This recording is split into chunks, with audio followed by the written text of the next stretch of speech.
Bom dia, cá estou eu para fazer o meu primeiro cruzeiro aqui em Chicago. Já comprei os tickets, beleza? Agora estamos aguardando para começar o cruzeiro.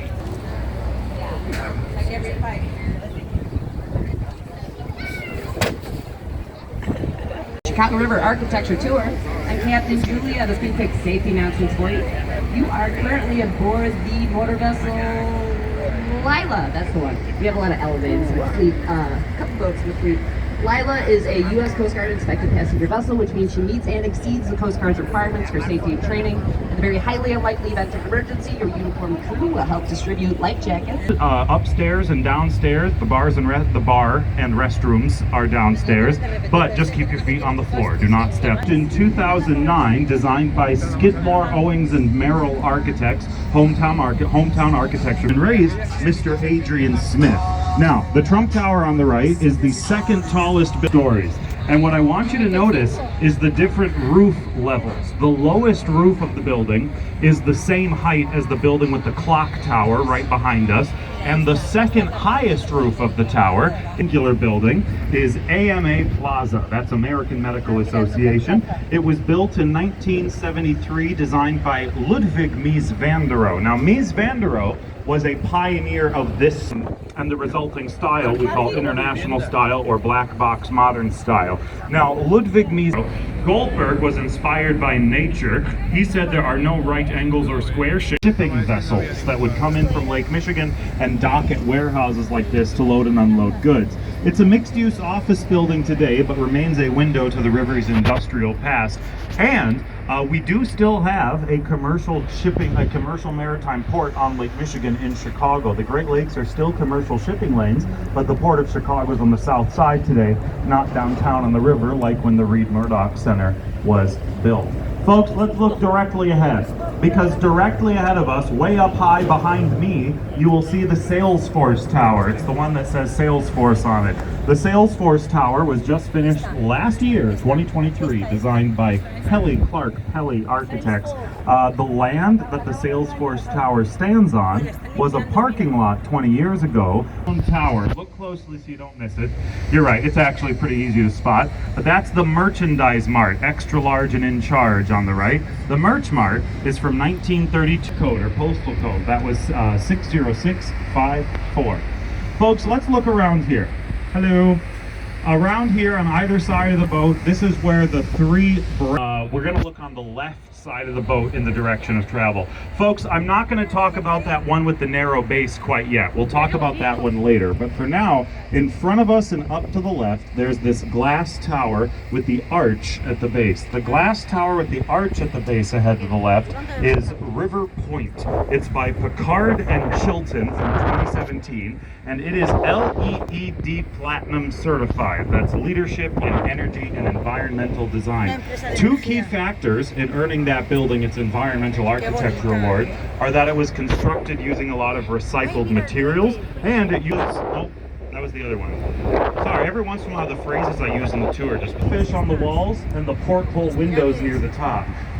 It was remodeled into residences by architect Harry Weiss. Harry Weiss likes boats. He likes to put nautical theming on his architecture. In that case, he added those portholes and starfish. Now, on the nautical thing about them I'll mention after we get past this next bridge. Harry Weissian nautical theming. Now, on the right side of the boat, bouncing to the right again, we have this long building. The long building to the right is the East Bank Club. It's a high-end. These days, people even like to live along the river. On the left side of the boat is Kinsey Park. This is a gated community on the left, 70 brick row homes in the neighborhood there. All 70 of these homes originally sold in 2002 for about $1.2 million each. We're going to look to the right. On the right side of the boat, you'll see another bridge house, first of all, building. Printing company, a commercial printer. It was remodeled to the loft condos it is today, and they're called the Chicago River Lofts. Now, these metal balconies. Okay.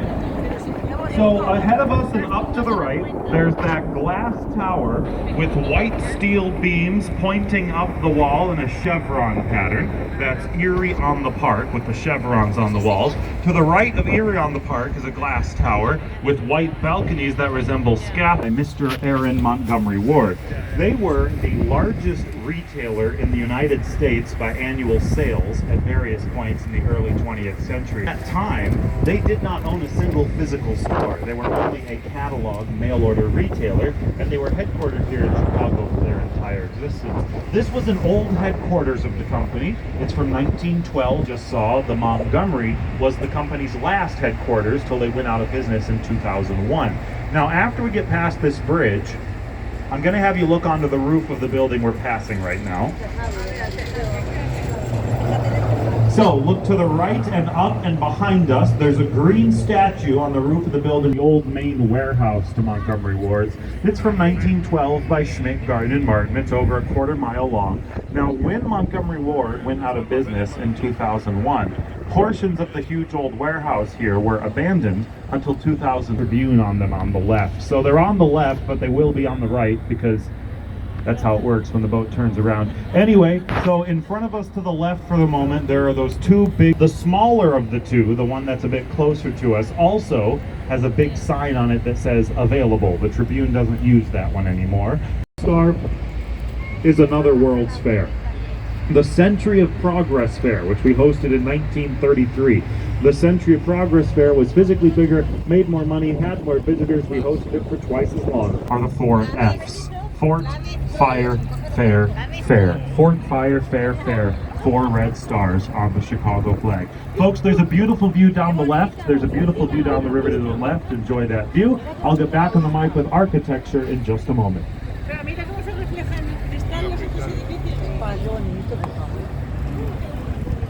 Won the World Series of Major League Baseball. And some of the Cubs fans thought we should add a 5th star for their victory. It would have given us a 5th F to remember, finally. But precedent had been established. Precedent had been established by then. We did not add stars for our teams winning championships. The Cubs didn't get one just because they took the longest to do it. Hey folks, look at the masts of these sailboats, and then look at the bridges on either side of us. These sailboats are waiting for the Lake Street Bridge behind us to lift, to let them out to the lake. So, I have good news, folks. It looks like off bridges today is to let sailboats move between winter storage and the lake for the summer. We're not going to see it right now because they just let those trains in Merrill. And they actually have special ventilation systems that take in the diesel fumes from the idling locomotives beneath them and release them cleaner into the atmosphere above. All right. Now, and then after the next bridge on the right, this green glass building is Gateway 4. It's by Skidmore, Owings and Merrill with James DeStefano as the lead in the river. And look at those kaleidoscopic windows as well. James DeStefano said he was going to use the building's surroundings as the building's ornamentation by giving it these convex exterior windows. Remembering my vocabulary. Anyway, after this is from 1932 by Graham Anderson Probst and White. It is home of the second line built before there was even a road here. The reason why Graham Anderson Probst and White have and yet to be built highway was thanks to the 1909 plan of Chicago. Tear out the paper order form and mail it back to the company to tell them what you wanted. Those products would arrive not with 24-hour overnight shipping, but between 2 and 6 weeks later. And despite being still a critical piece of the Postal Service, it was built in 1997. The old post office is a big mixed office building with an elaborate rooftop garden today. Folks, let's bounce to the left. On the left side of the boat is this big curvy concrete building. The curvy concrete building on the left is River City. River City is from 1986 by Bertrand Goldberg. That sounds familiar. Goldberg, same guy who designed the 2 circular towers downtown. Those are called Marina City. This one here is called River City. Now, Goldberg, and he believed that big residences should allow for community space within them. For instance, River City here has over an In front of us to the right, there's this brick building with the two smokestacks. The brick building with the two smokestacks on the right is the old coal power plant for Union Station. Union Station burnt coal at that plant as recently as 2011 to provide their electricity. It's been empty since then. At 9:30 p.m., October 8th, 1871, right where that radio tower is. Road right behind us up to Fullerton Avenue on the north side of town. Now, at the end of those 36 hours, 300 people had been killed, burning chunks of wood over the water, continuing the flames on the other side. Now,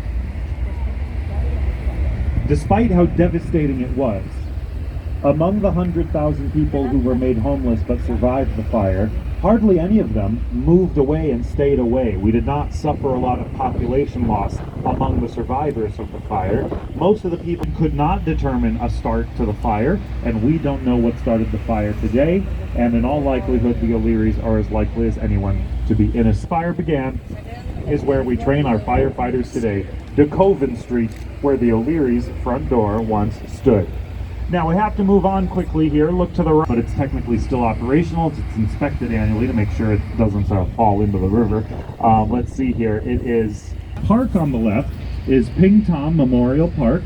It's the largest park in Chicago's Chinatown. Downtown Chinatown is a great place to visit. You can get there on the Red Line or our water taxi. There's a water taxi chasing us down the river right now. It drops you off right here at Ping Tom Park. Now Ping Tom Park is named after Ping Tom. He was a civic leader and Ping Tom Park lost to build Chinatown a new park. Unfortunately, the man himself passed away before the park opened in his honor in 1999. Hello there. Hi. Now, hello. Now, on the right side of the boat, right in front of us, we have the one movable bridge counterweights currently near the top of the towers lower down. Now, typically, no one is in this bridge house on the bridge span anymore. It used to be controlled from there, but now it's controlled about a mile north from the Amtrak rail yard tower. Folks, at this point, I'm going to get off the mic for a few minutes. This little intermission typically lasts between 8 to 10 minutes. Now, enjoy the view, especially of the skyline as we head back north for just a moment, but then when I come back out, it's a great time to ask me questions as well. So I'll be ready to answer questions in about 2.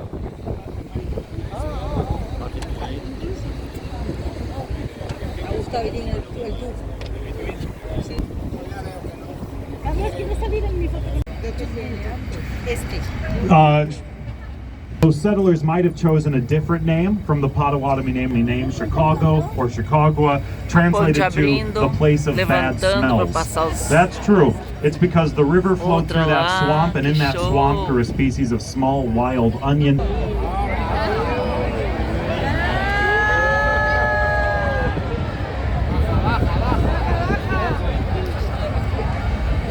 Uau, fechando a ponte.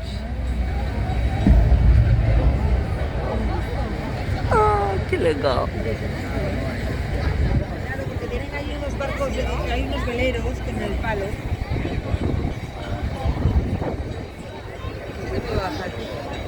Comfortable, you'll be there about 15 minutes.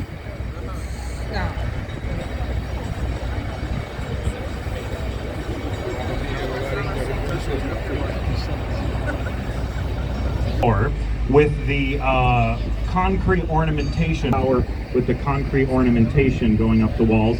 That now, in front of us and up to the right, a good deal ahead of us up to the right, there's a green tower with a golden spire.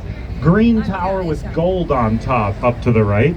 That's the Carbide and Carbon building. It's from 1928 by the Burnham brothers. Now, it was built during Prohibition, when all alcohol was illegal. Stone building with a dome on top. Big fancy building with a dome on top directly to the right. That is the Old Jewelers building. The Old Jewelers building is from 1927 by Javer and Dinkelberg, owning a hub of the international jewelry industry. Never quite came to fruition, but the name sure stuck. We still call it the Jewelers building today. Now, directly to the right, this tall, skinny building is the Mather Tower. The Mather Tower on the right is from 1929 by Riddle and Riddle. The very top, oh, sorry about the sun, goodness. The very top two floors of the Mather Tower are actually a lighter shade of white. That's because they're new. The original top to that building was torn down and a limestone tower with the Chicago Tribune held a contest seeking the most beautiful design in the world to be their new home. They selected that neo-Gothic style design, neo-Gothic Art Deco style, submitted by Howell and Hood Architects, bankrolled its construction, and was headquartered there from 1925 till 2018. In addition, folks, the Tribune Tower is condos now, but still embedded in the walls of the Tribune Tower are genuine pieces of the Berlin Wall, Great Wall of China, the Alamo, the former World Trade. Never take marble for granted. Folks, that whole story is true. It does not only set up to a terror. There is a very tall blue glass tower. Very tall blue glass tower with a wiggly shape up to the right. That's the St. Regis Chicago. Now, the St. Regis was finished in 2020. It is currently the third test. To carry our waste away, we connected the Chicago to the displays by building a canal between them, named the Chicago Sanitary and Ship Canal. And at 3 a.m., January 2nd, 1900, we point to flow towards the Chicago River reverse, taking water for the first time from Lake Michigan to the Mississippi to the west. Not all of our neighbors were as pleased for us as we were for ourselves. In fact, our neighbors around the lake, the states of Michigan, Wisconsin, and Indiana, jointly sued the state of Illinois in federal court for draining Lake Michigan. It is the only direct connection between the lake and river, but still separates them with those closable gates. At this point, folks, take a moment to enjoy the view. Do not stand on the seats or the benches. I'll get back on the mic in a minute.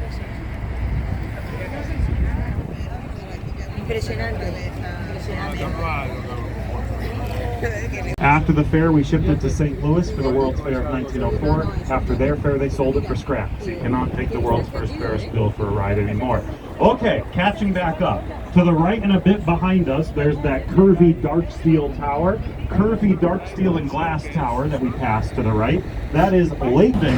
We had policies to guarantee that our entire lakefront would be public forever. Parks, beaches, etc.